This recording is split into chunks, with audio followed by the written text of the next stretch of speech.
Hi guys, for today's video, magluluto daw si Mama Lay ng ginataang crab. Tara, samahan natin siya. Isa to sa gusto ni Mama Lay pagdating sa seafoods, yung crab. Ako kasi, ang alam ko lang kainin pagdating sa crab is yung galamay, yung meat niya doon sa mga claws niya.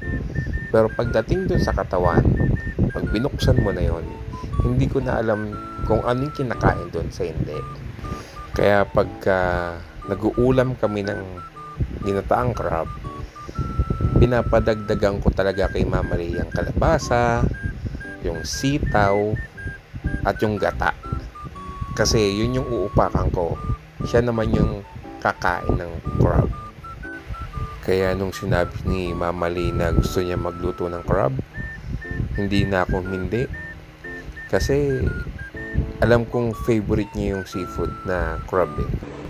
Kaya ang sagot ko sa kanya, go girl, luto ka ng crab. Alam nyo guys, naalala ko nga eh, may kinainan kaming Anlis shrimp and Anli crab dito sa may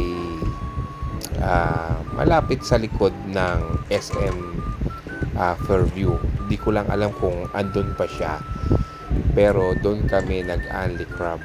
Imagine mo guys kung nakailan crab si Mama Lay. Naka 4 or 5 crab siya nun. Imagine guys. Nako, kung ako nun baka nahihilo na ako. Medyo bata-bata pa naman kami nun. Para sa pagkakaalala ko, I think si Arkin mga ano nun eh, 3 to 5 months siya nun nung kumain kami doon sa Anli Shrimp and Anli Crab sa likod, malapit sa likod ng SM Fairview.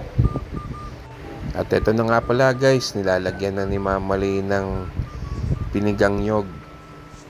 Baka magtaka kayo guys sa bakit ganyan, kasi binili namin yung nyog, pinigang nyog nung morning.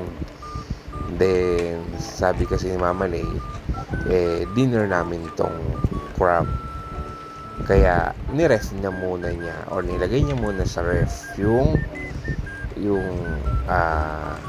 pinigang nyog. At eto guys, inasinan na ni Mama Lay. So alam niyo na, pag inasinan na yan, malapit nang maluto yan guys. So tinakpan na niya at isang kulo na lang, ayos na.